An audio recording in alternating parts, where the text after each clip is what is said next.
Familia, les invito a tomar asiento y también les invito a que vayan abriendo sus Biblias en la segunda carta de Pedro, capítulo 1. Qué bueno es poder abrir la Biblia con ustedes otra vez. Y gracias a Dios por eso. Hoy y la próxima semana vamos a acampar en la segunda carta de Pedro, principalmente en el capítulo 1. Y vamos a prestar especial atención al movimiento que hay en esa carta. Cuando digo movimiento me refiero a que hay una estructura en esa carta que es necesario que para que podamos tener mejor provecho de la carta entendamos esa estructura.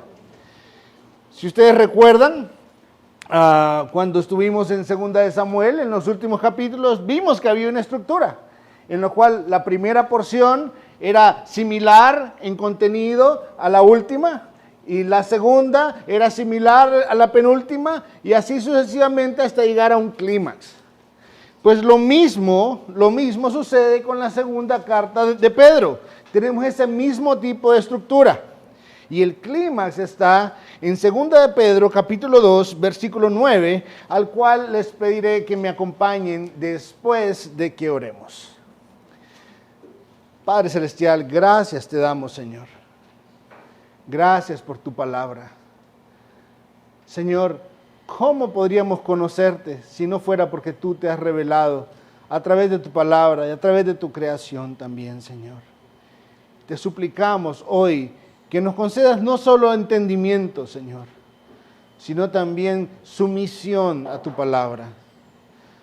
Como oraba Aarón hace un momento, que nos concedas responder a tu palabra de una manera que dé gloria a tu nombre. Guíanos, Señor, en Cristo Jesús. Amén.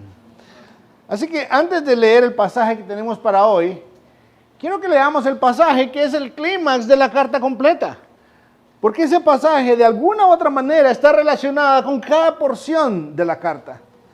Segunda de Pedro, capítulo 2, versículo 9 dice: el Señor pues sabe rescatar de tentación a los piadosos y reservar a los injustos bajo castigo para el día de juicio. El Señor sabe rescatar a los piadosos, dice ahí. Y eso va a estar muy relacionado con lo que nos vamos a enfocar hoy. Hoy vamos a estar en 2 de Pedro, capítulo 1, versículos del 1 al 11. Y antes de continuar, a pesar de que voy a releerlo a futuro en cada sección, quiero que lo leamos completo. Y de hecho, no solo vamos a leer hasta el 11, vamos a leer en esta ocasión hasta el 15, a pesar de que vamos a cubrir solamente hasta el 11. Simón Pedro, siervo y apóstol de Jesucristo, a los que han recibido una fe como la nuestra, mediante la justicia de nuestro Dios y Salvador Jesucristo. Gracia y paz les sean multiplicadas a ustedes en el conocimiento de Dios y de Jesús nuestro Señor. Pues su divino poder nos ha concedido todo cuanto concierne a la vida y a la piedad, mediante el verdadero conocimiento de aquel que nos llamó por su gloria y excelencia. Por ellas, Él nos ha concedido sus preciosas y maravillosas promesas, a fin de que ustedes lleguen a ser partícipes de la naturaleza divina, habiendo escapado de la corrupción que hay en el mundo por causa de los malos deseos. Por esta razón también, obrando con toda diligencia, añadan a su fe virtud, a la virtud conocimiento, al conocimiento dominio propio, al dominio propio perseverancia, a la perseverancia piedad, a la piedad fraternidad y a la fraternidad amor. Pues estas virtudes, al estar en ustedes y al abundar, no los dejarán ociosos ni estériles en el verdadero conocimiento de nuestro Señor Jesucristo. Porque el que carece de estas virtudes es ciego o corto de vista, habiendo olvidado la purificación de sus pecados pasados. Así que, hermanos, sean cada vez más diligentes para hacer firme su llamado y elección de parte de Dios. Porque mientras hagan estas cosas, nunca caerán, pues de esta manera les será concedida ampliamente la entrada al reino eterno de nuestro Señor y Salvador Jesucristo. Último párrafo. Por tanto, siempre estaré listo para recordarles estas cosas, aunque ustedes ya las saben y han sido confirmados en la verdad que está presente en ustedes. También considero justo, mientras esté en este cuerpo, estimularlos recordándoles estas cosas, sabiendo que mi separación del cuerpo terrenal es inminente, tal como me lo ha declarado nuestro Señor Jesucristo. Además, yo procuraré con diligencia que en todo tiempo, después de mi partida, ustedes puedan recordar estas cosas. Hoy vamos a enfocarnos en los primeros 11 versículos. Un texto que nos ayuda a recordar que la gracia no implica pasividad. Un texto que nos ayuda a recordar que la vida cristiana no implica vivir con mi propio sistema de justicia. De repente, varios de ustedes o algunos de ustedes han montado a caballo alguna vez. Y saben lo importante que es que la silla esté bien amarrada al animal. De lo contrario, corremos el riesgo de lesiones serias al hacer que el animal empiece a trotar. Porque lo común es que tenemos ciertos desbalances. Y cuando el animal empieza a avanzar, empieza a notarse. Y que nos vamos para un lado o para el otro. Pues algo similar sucede en la vida cristiana. Nosotros necesitamos aprender a sentarnos. Nosotros necesitamos aprender a sentarnos bien sobre la palabra. Necesitamos aprender a sujetarnos de ella. Necesitamos comprender que todo lo que dice es cierto. Porque a veces tenemos la tendencia de ciertos desbalances también. Por ejemplo, Dios nos enseña que somos salvos únicamente por la gracia, por medio de la fe. Fe que Él mismo nos da. Y esto para su gloria. Eso lo podemos ver claramente en Efesios 2, versículos 8 al 9. Pero también nos enseña que tenemos responsabilidad, que somos llamados a obedecer sobre la base de la fe que Él mismo nos ha dado, conforme a lo que Él mismo ha preparado para nosotros. Y eso lo dice en el siguiente versículo, Efesios 2:10. Entonces vemos la gracia de Dios y la responsabilidad, la respuesta ante esa gracia de Dios. Pero si tomamos nuevamente el ejemplo del caballo y si solamente ponemos las piernas de un lado, es más fácil que tarde o temprano el desbalance se muestre. Si buscamos la gracia de Dios y rechazamos nuestra responsabilidad, no vamos a tardar en darnos cuenta que no tenemos certeza verdadera. No vamos a tardar en darnos cuenta que no hay evidencia para mí mismo de la obra de Dios en mi vida. Por otro lado, si pretendemos cambiar nuestra vida en base a nuestras propias fuerzas, si no tomamos a Dios en cuenta, sabiendo que es Él el que inicia la obra, hace la obra y termina la obra en nosotros, vamos a estar deshonrándolo. Y eso tampoco va a traer certeza.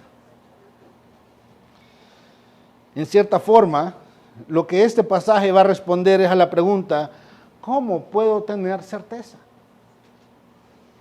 ¿Cómo puedo tener certeza sin desbalancearme, sin ir en base a mis preferencias en la palabra de Dios? Hace un par de semanas en escuela dominical, alguien hacía esta misma pregunta. ¿Cómo puedo tener certeza de que soy elegido?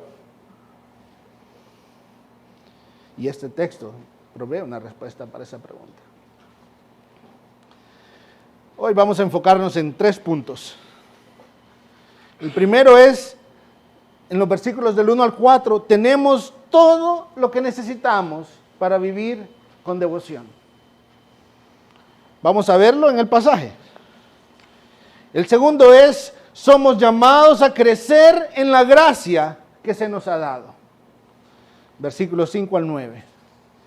Y la última porción, los versículos 10 al 11, es: podemos disfrutar de certeza en la gracia de Dios. Dicho de otra forma, lo que vamos a ver que Pedro hace en este pasaje es que va a tomar la salutación, a la cual le vamos a prestar atención en un momento, y de la salutación va a expandir la enseñanza en 3 niveles. El primer nivel diciéndonos: Cristo por su poder nos ha dado todo lo que necesitamos para vivir como a Él le agrada. Luego lo lleva más adelante y dice: sean diligentes en las virtudes cristianas. Para terminar diciéndonos: con diligencia afirmen su llamado y elección. Eso para que tengamos claro hacia dónde vamos. Así que arranquemos el camino entonces. Comencemos en los versículos 1 y 2. Simón Pedro, siervo y apóstol de Jesucristo, a los que han recibido una fe como la nuestra. El autor de esta carta claramente es Simón. Quiero decirles que en el mundo de la teología hay gente que se complica y que quieren decir que no, el autor no era Pedro. El autor tuvo que haber sido alguien más, pero no era Pedro. Pero no vamos a entrar a eso. Pero es importante que sepamos el tipo de tendencias que hay en nuestro corazón. Que aun cuando la palabra está claramente hablando, nosotros muchas veces vamos a querer irnos por otro lugar. Y este era Simón, sí, el pescador, a quien Jesús llamó y le dijo: sígueme, en Mateo 4. Este es el mismo Simón quien recibió un nuevo nombre, ese nombre de Pedro, luego de que por revelación divina reconociera a Jesús como el Cristo en Mateo 16. Este es el mismo hombre que tuvo experiencias fantásticas con Jesús, como caminar sobre las aguas en Mateo 14, como presenciar la transfiguración en Mateo 17, de la cual hablará en la próxima semana, lo estaremos viendo en este mismo capítulo, a quien Jesús le pidió que alimentara a su rebaño, en el capítulo 21 de Mateo. Y este Simón se está presentando aquí como siervo. Un término que no solo describe humildad. Quiero decirles que para mí fue muy interesante esta semana entender de que no solo era un concepto de humildad. Y esta es una de las cosas preciosas por las cuales quiero, aunque no lo tenía previsto, pero quiero animarles y decirles: la teología del pacto es tan importante. Siervo es el mismo término que Dios aplicó sobre Abraham. El mismo término que Dios aplicó sobre Jacob en Isaías 48. El mismo término que aplicó sobre Moisés en Josué 14. El mismo término que aplicó sobre David en el Salmo 89. El mismo término que Dios aplica sobre todos los profetas en Mateo 21. Es el mismo término que fue aplicado sobre Cristo en Isaías 42. Y en el contexto del nuevo pacto, es el mismo término que ustedes también y yo recibimos como la iglesia. Todos somos llamados al servicio de nuestro Dios y de su pueblo. Entonces realmente no solamente es un término de humildad, es un término que no solo describe la humildad del oficio, sino que también describe la honra del oficio. ¿A quién servimos, hermanos? Es al Dios Todopoderoso, al Dios Creador del cielo y la tierra, al Dios que ha establecido un pacto con su pueblo. A Él servimos. Pero Pedro también se presenta como apóstol. De los muchos discípulos que Jesús tuvo, Él escogió a 12 para que fueran sus apóstoles en Mateo 10, sus enviados, sus representantes oficiales de su reino. En cierta forma, un oficio que se distingue por encima del oficio de los profetas, Porque ellos recibieron directamente, personal, presencialmente, la revelación de parte del Hijo de Dios. Y este era Pedro. ¿Y por qué Josué está haciendo tanto énfasis en esas cosas? Porque esto va a servir para que entendamos cómo se despliega el pasaje en un momento. De hecho, en este mismo momento, cuando vemos a quién se dirige, nos damos cuenta que es mucho más impresionante, luego de ver las credenciales de Pedro, que a sus destinatarios los describe como los que han recibido una fe como la nuestra. En esta porción, la verdad, disfruto más cómo lo traduce Reina Valera del 60. Es más apegada al texto. Dice Reina Valera del 60, los que habéis alcanzado una fe igualmente preciosa a la nuestra. Hermanos, sin importar si usted es hombre o mujer, si usted es niño o adulto, sin importar si usted es rico o pobre, si usted tiene 30 años en la fe o 30 minutos, sin importar si usted es pastor o no, sin importar su nacionalidad, si usted es un creyente, esa fe que le ha sido dada para salvación es igualmente preciosa que la fe de cualquier otro creyente en cualquier época. Su fe es igualmente preciosa que la del gran apóstol Pedro, a quien Pablo reconocía como un pilar entre los apóstoles. Su fe es igualmente preciosa.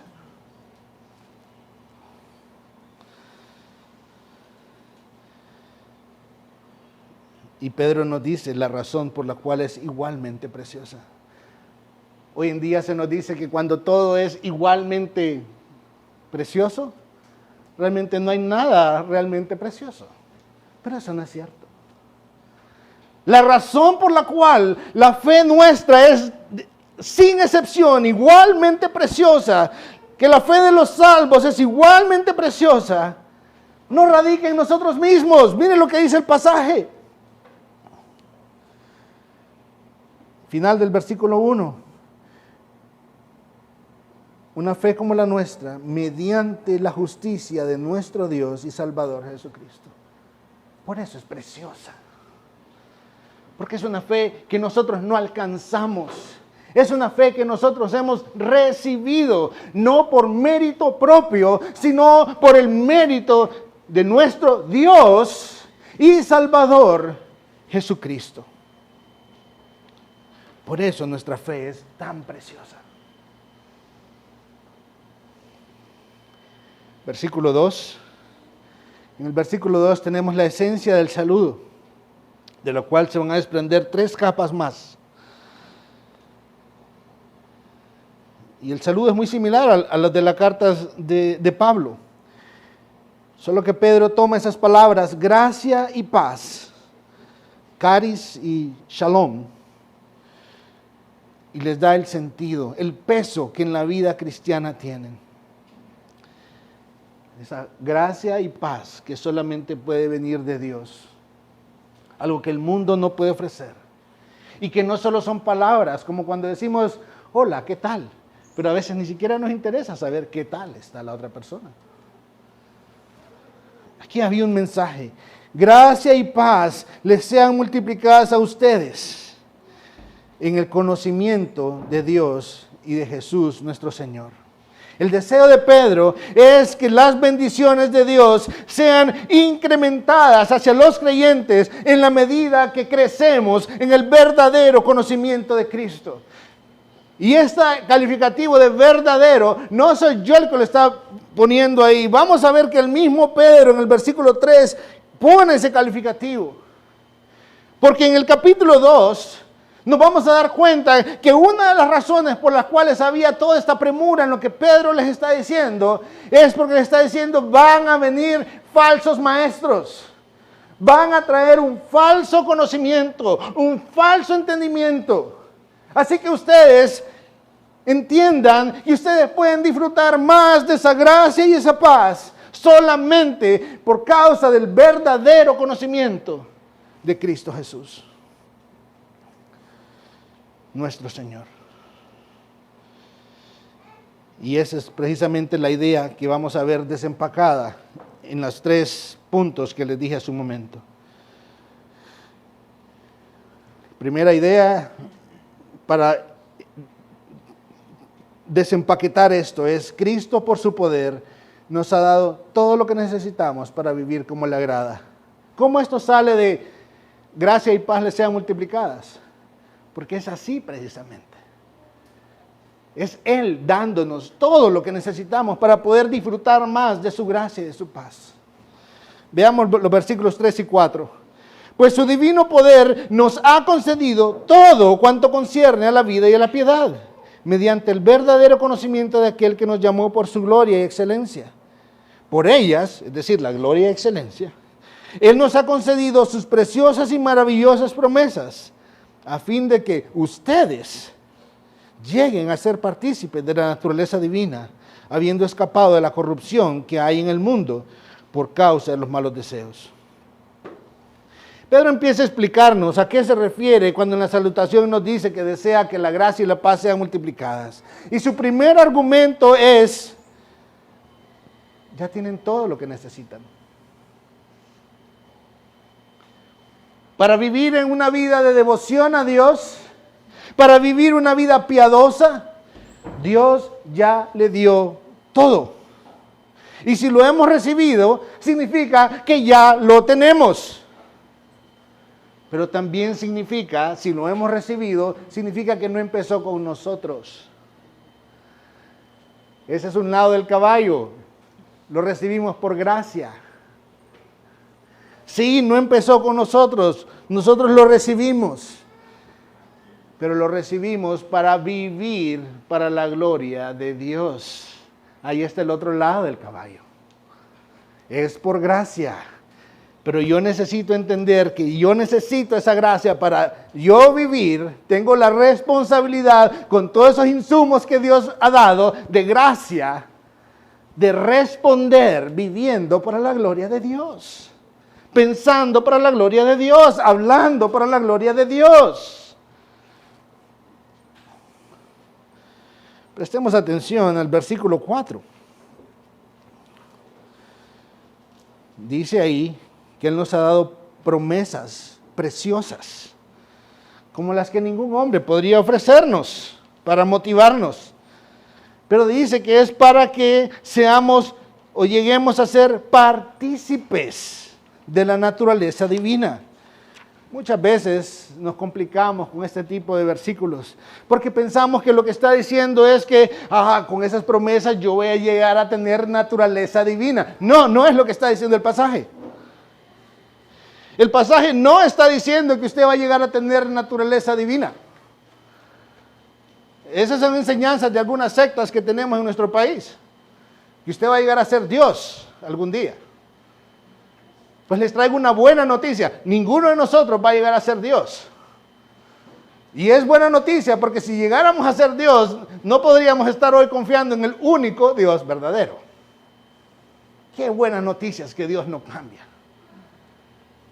Entonces, si no se refiere a eso, entonces ¿a qué se refiere? ¿Cómo es que yo llego a ser partícipe de la naturaleza divina? En que somos transformados por el poder rumbo al carácter de Dios. ¿Cuántos pasajes no hay en la Escritura que nos dice que crezcamos a la estatura del varón perfecto? ¿Cuántos pasajes nos hablan de Cristo como el modelo hacia el cual Dios nos está transformando?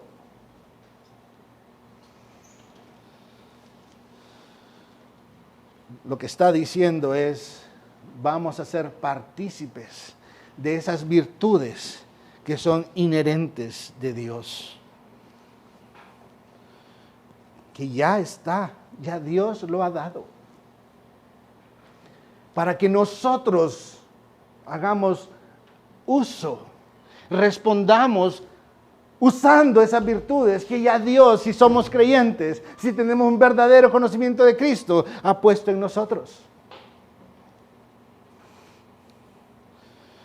No, en otras palabras, no podemos disfrutar de la libertad del pecado en Cristo sin ser partícipes de esa naturaleza divina que nos transforma, que nos cambia.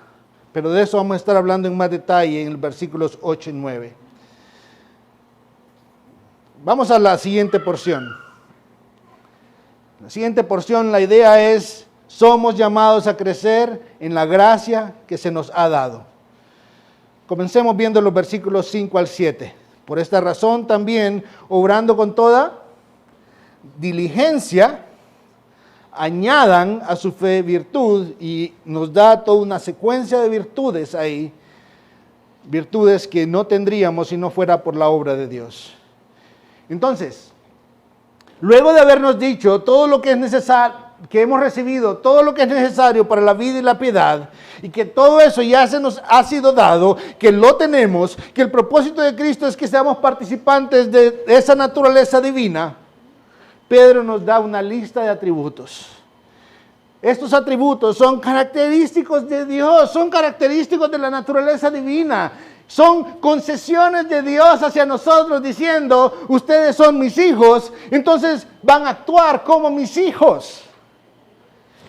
Y note lo que dice el pasaje, por esta razón, obrando con toda diligencia, eso somos nosotros.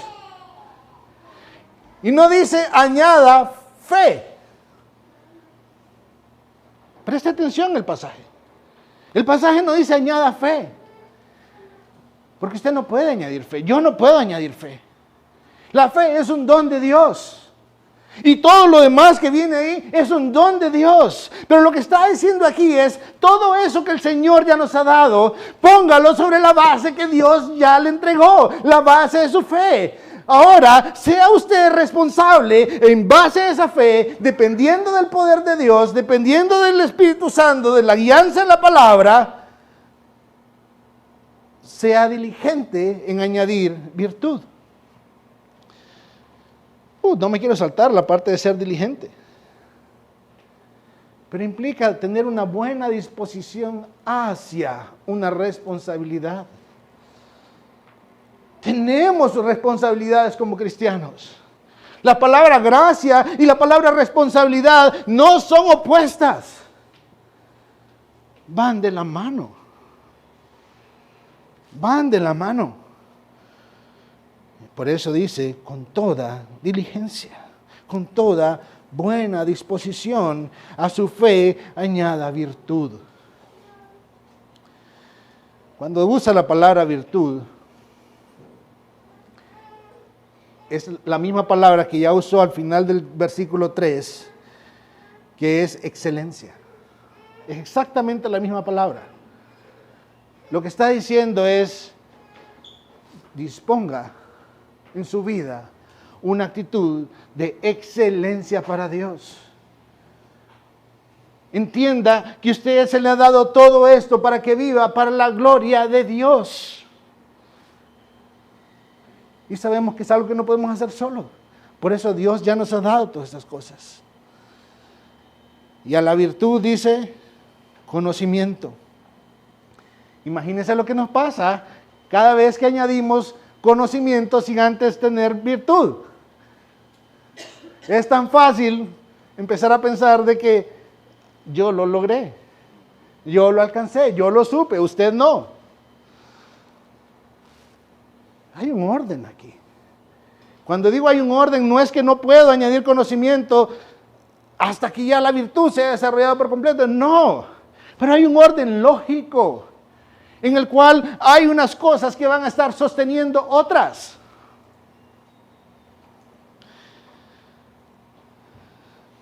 Y preste atención al conocimiento, porque no es la primera vez que en el pasaje se menciona. Cuando crecemos en el conocimiento de Cristo, ya sea por la Escritura, ya sea por conocerle más vivencialmente, esto alimenta nuestra confianza en Él. Crecemos en nuestro amor a Él, en nuestro temor a Él. Hermanos, cuidado. Cuidado cuando alguien pretenda estorbar que sigamos conociendo a nuestro Cristo. Cuando la Escritura claramente nos está diciendo, conozca a Cristo, conozca a su Dios. Cuando nos ha dicho que es por medio del conocimiento de Cristo que todo lo pertinente a la vida y a la piedad se nos ha sido dado. Cuidado cuando en nuestro propio corazón no hay interés por la Escritura. Cuidado cuando no hay interés por los medios de gracia. Cuando pensamos que solo nosotros estamos bien, con lo poco que yo pueda recordar de la Biblia. Porque de repente leerla me da sueño.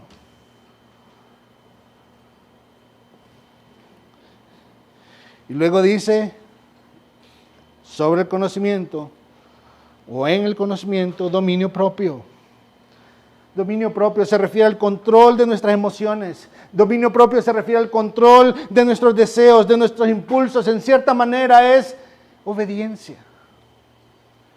Pero la obediencia no ha de quedarse en una simple instancia. Luego dice, la siguiente virtud es perseverancia. Y la idea de perseverancia es seguir adelante en obediencia a Dios a pesar de las circunstancias. Es permanecer en compromiso con Cristo cuando todo me está empujando a abandonarlo. Qué perseverante que soy. No, hermanos, recordemos, todo esto ha sido dado por Dios, pero para que nosotros lo usemos. Luego tenemos la piedad. Muchas veces en estos días la palabra piedad se ha distorsionado bastante. Y cuando hablamos de una persona piadosa, generalmente hacemos alusión a una persona misericordiosa. Mostró piedad a la persona en el semáforo y le dio algo. Pero la palabra piedad aquí es muy diferente. La palabra piedad aquí hace referencia a devoción. La palabra piedad está relacionado con una disposición de adorar a Dios en cada cosa que hacemos. Y eso es lo que nos está diciendo, sea consciente. Nuevamente es, sea consciente que usted fue creado para adorar a Dios. La sexta virtud, si está leyendo la Nueva Biblia de las Américas, dice fraternidad. En algunas otras versiones dice afecto fraternal. Esa es una virtud que no hay manera que nosotros la ejerzamos o la usemos solos. Esa es una virtud que requiere de una familia, que requiere de hermanos a nuestro alrededor. Lo interesante es que Dios nos ha puesto en una familia y nos ha unido con un vínculo más fuerte que el vínculo de sangre, el vínculo a través de la sangre de Cristo, y nos ha hecho parte de la familia de la fe para ejercitar precisamente esa fraternidad, el afecto fraternal, el cual también nos ayuda a disfrutar más de esa gracia y esa paz. He escuchado personas que profesan ser cristianos, pero dicen que no necesitan la iglesia. Quiero decirles, no es lo que la Biblia enseña. No es lo que la Biblia enseña. Porque una de las cosas que Cristo demanda de nosotros es el ejercicio de la fraternidad.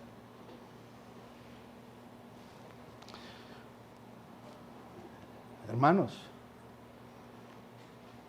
la fraternidad tampoco solamente es llegar a la iglesia y sentarse entre otros. La fraternidad implica que me importa mi hermano. La fraternidad implica no solo que, sí, yo llegué, pero nadie me saludó. No, implica que usted tome pasos para desarrollar, para crecer en la relación con la familia de la fe. Y por último, el amor. El amor es esa virtud que es tan clara en Dios, pero que también Él ha dado como una virtud que identifica a los discípulos. Jesús dijo: en esto conocerán que son mis discípulos, que se aman unos a otros. Es una virtud que cumple la ley, según dice Romanos 13. Y cuando estas virtudes están en nosotros, claramente estamos siendo partícipes de la naturaleza divina. No porque seamos divinos, sino porque Dios nos lo ha dado. Pero Pedro no se queda ahí y nos da razones por las cuales esto es necesario. Versículos 8 y 9 dice: pues estas virtudes, al estar en ustedes y abundar, no los dejarán estar ociosos ni estériles en el verdadero conocimiento de nuestro Señor Jesucristo. Porque el que carece de estas virtudes es ciego o corto de vista, habiendo olvidado la purificación de sus pecados pasados. De repente la pregunta surge: sí, Pedro, pero ¿por qué me voy a complicar? Yo ya soy salvo por gracia, por medio de la fe. ¿Por qué necesito todas esas cosas? Y Pedro podría respondernos con este pasaje: porque el propósito de nuestra vida no es usar a Dios para huir de la condenación. El propósito de nuestra vida no es usar a Dios para que me salve y me deje vivir como yo quiero. El verdadero conocimiento de Cristo nos lleva a querer más de Cristo, no menos de Cristo. Y es por ese conocimiento que Él nos ha dado todas estas cosas. Y es por esas cosas que Él nos da que llegamos a disfrutar más de su gracia, más de su paz. Esto es como hablar, perdón que me voy a quitar el sombrero de pastor un momentito, voy a ponerme el sombrero de agrónomo. Esto es como hablar de un campo, que usted viene y lo labra. Y entonces usted viene y compra todos los insumos necesarios: fertilizante, semillas, insecticidas, todos los insumos necesarios para producir ahí. Y los pone en ese campo. ¿Qué espera usted de ese campo, hermano? Si usted sembró melones, no espera cosechar mozotes, ¿verdad? Espera cosechar melones. Si usted sembró sandía, espera cosechar sandía, no carbón, no espinos. Interesante que la Escritura nos habla de que cuando la gracia viene a nosotros, empieza a formar, a producir un fruto desde el primer día, dice Colosenses 1:6. Pero quiero que, así rápidamente, me acompañen a Hebreos, capítulo 6. Versículos 7 y 8. Dejen una marquita en 2 de Pedro, que volvemos ahí un momentito. Miren lo que dice en los versículos 7 y 8 de Hebreos 6. Porque la tierra que bebe la lluvia, que con frecuencia cae sobre ella y produce vegetación útil a aquellos por las cuales es cultivada, recibe bendición de Dios. Pero si produce espinos y cardos, no vale nada. Está próxima a ser maldecida y termina por ser quemada. Lo que estamos viendo aquí es que estas cosas que Dios ha provisto son útiles. Útiles, como dice ahí el versículo 8 en 2 de Pedro capítulo 1, para que no estemos ociosos, ni estériles, ni sin fruto en el verdadero conocimiento de Cristo. Esto nos ayuda a entender cómo yo estoy conociendo a mi Cristo.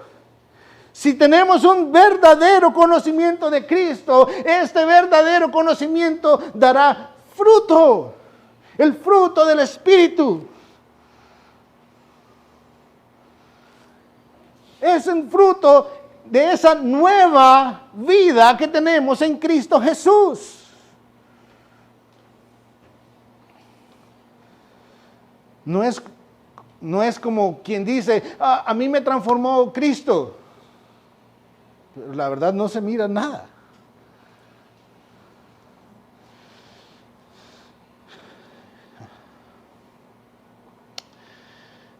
Dice el versículo 9, porque el que carece de estas virtudes es ciego o corto de vista. El que carece de estas virtudes, en otras palabras, no ve. Cuando dice corto de vista, de ahí sale la palabra miope. Yo soy miope. Ver de lejos me cuesta. Tengo que tenerlo bien cerquita todo. Qué interesante, porque vimos hace un momento que Dios nos ha dado promesas. Y cuando somos ciegos o miopes, es tan fácil olvidar las promesas. No las veo. Solo veo lo que tengo aquí o no veo nada en absoluto. Y cuando no puedo ver eso, ¿en base a qué estoy viviendo? Cuando no puedo ver las promesas de Dios, cuando mi vida no puede enfocarse en que Cristo va a regresar, cuando mi vida no puede enfocarse en lo que Dios hizo en el pasado, cuando no puedo ver más allá de mí mismo, ¿qué esperamos, hermanos?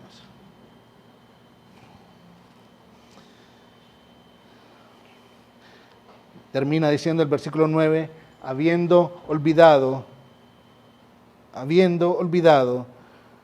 la purificación de sus pecados pasados. ¿Y qué sucede cuando olvidamos la purificación de nuestros pecados? Seguimos pecando, exactamente. No hay evidencia. Vamos a la última sección. Podemos disfrutar de la certeza en la gracia de Dios. ¿Cómo así? Si hemos estado hablando de que... Veamos lo que dice el versículo 10 y 11. Así que, hermanos, sean cada vez más diligentes para hacer firme su llamado y elección de parte de Dios. Porque mientras hagan estas cosas nunca caerán, pues de esta manera les será concedida ampliamente la entrada al reino de nuestro Señor y Salvador Jesucristo. Yo quiero animarles a que al estar en sus casas esta semana lean el resto de la carta, para que podamos entender que hay un sentido de urgencia en las palabras de Pedro aquí. Pedro nuevamente les está diciendo con toda diligencia, sean diligentes, por favor.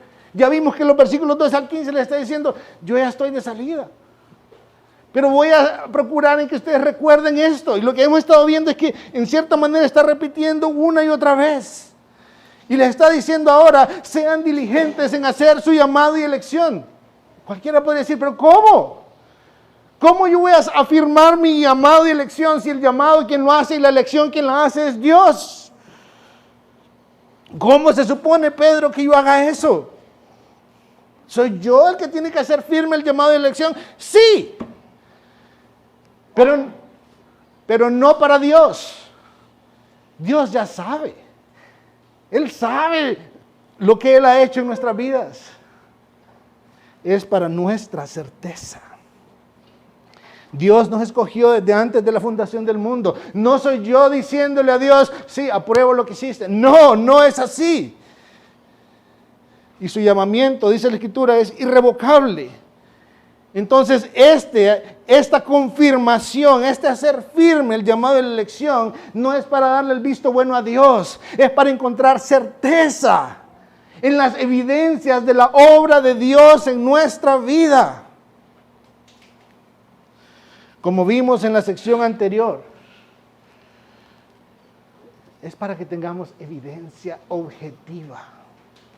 No solo así como que, sí, yo recuerdo que hace 20 años yo hice una decisión, levanté la mano, de ahí nunca más me interesé en las cosas del Señor, pero ahí me dijeron que eso era suficiente.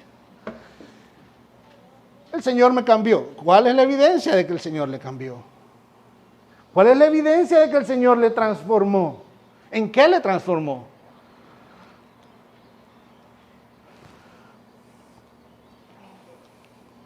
¿Cómo así? ¿Soy yo el que lo aseguro? No.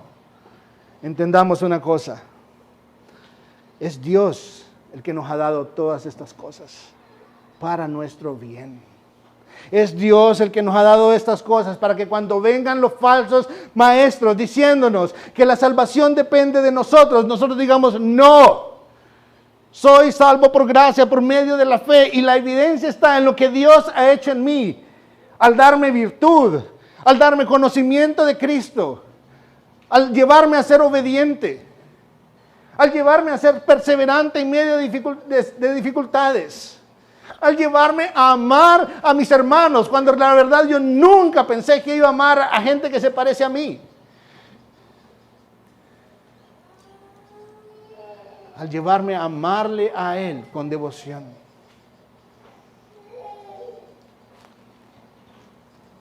Es Dios quien nos concede la evidencia a través de su obra en nosotros, a través de estas cosas que nos llama a nosotros a hacer. Porque es Él el que pone el querer y el hacer. Pero pone también en mí la responsabilidad de obedecer. Es decir, nos usa a nosotros mismos como medios para que tengamos evidencia, para que podamos estar seguros y decir, no puedo negarlo. Dios no necesita esta seguridad, Él lo sabe a perfección, pero nosotros sí. No quiero, a pesar de la hora, no quiero cerrar sin tocar el versículo 11. Pues de esta manera le será concedida amplia entrada al reino eterno de nuestro Señor. Cuando dice le será concedida, note que no dice usted alcanzará. La entrada al reino de los cielos es una concesión, es gracia. Pero dice, sí dice de esta manera. ¿Por qué? Porque lo que está diciendo es, si usted está sufriendo porque no sabe si usted va a tener acceso a la presencia de Dios por la eternidad, quiero decirle, usted puede afirmar su llamado y elección a través de los insumos que Dios ha dado.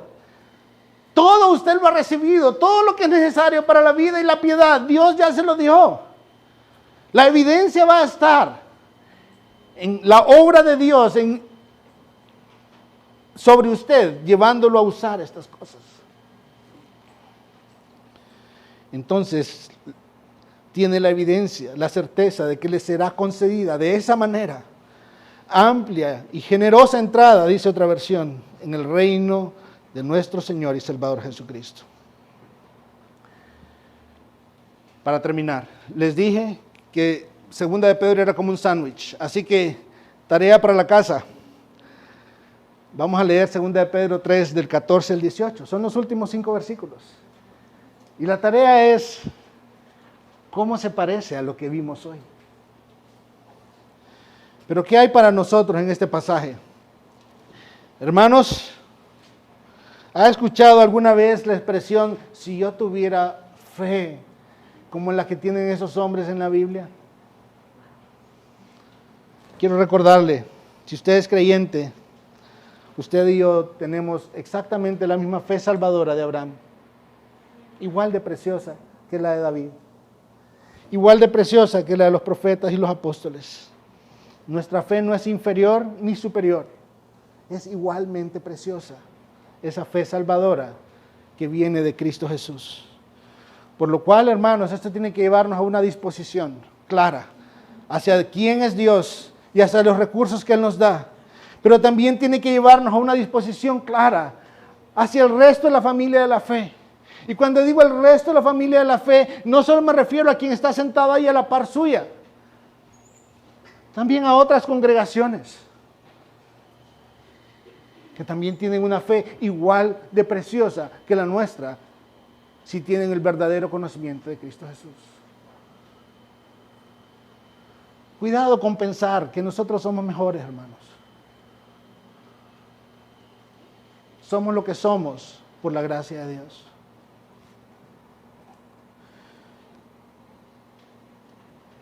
Recordarles, hermanos, se puede vivir con certeza cuando vemos las evidencias de la obra de Dios en nuestras vidas a través de esos insumos que Él da, que nos enseña a vivir en base a eso.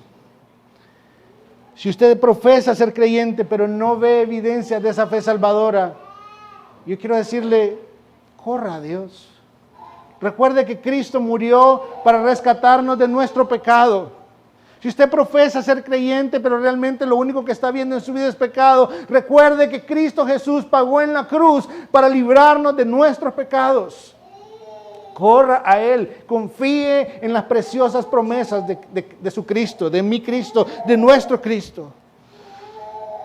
Y por último, si usted no es creyente, no se vaya por favor con la idea de que aquí somos perfectos. No lo somos. Pero sí adoramos a un Dios que es perfecto, que por amor dio a su Hijo, para que todo aquel que le confiese, para que todo aquel que le reciba, para que todo aquel que le busca, Él lo espera con los brazos abiertos, listo para perdonar sus pecados y hacerlo su Hijo. Venga a Cristo. Este Dios le llama a arrepentirse. No piense que su pecado es demasiado grande como para que lo pueda perdonar. Entienda que su amor por usted es tan grande que puso a su propio Hijo en la cruz para poder librarlo de la maldad de este mundo, que está en sus propios deseos. Vamos a orar. Padre Celestial, te damos gracias, Señor, porque en tu palabra nos dejas ver que no solo has provisto todo lo que necesitamos, te diste a ti mismo, Señor. Diste a Cristo Jesús, a tu Hijo, Señor. Nos has dado tu Santo Espíritu, nos has dado tu palabra y constantemente estás obrando en nosotros, Señor. Señor, conoces las luchas que hay y nos has dado una manera de poder afirmar, de poder tener certeza de ese llamado y elección que tú has hecho en nosotros, Señor. De poder tener certeza de esa entrada en el reino de tu Hijo amado, Señor. Te pedimos, Padre, que nos ayudes a amar esas virtudes, que son virtudes tuyas, que has decidido poner en tus hijos, Señor. Que nos ayudes a amar esas virtudes y a vivir. Tendremos nuestra vida suficientemente ocupada en ellas, Señor, por el resto de nuestras vidas, entendiendo cuánto te necesitamos y cuánto podemos disfrutar de lo que tú haces en nosotros, Señor, llevándonos a la estatura de Cristo. Gracias, Padre Celestial, porque esto no hay manera que nosotros lo pudiéramos inventar, ni que lo pudiéramos conseguir, ni por mérito, ni por ganancia, ni por compra, ni de ninguna forma, Señor, sino que solamente es el resultado de tu bondad, de tu gracia para con nosotros, que nos llevas a disfrutar más de ti, Señor, para tu gloria. En Cristo Jesús. Amén.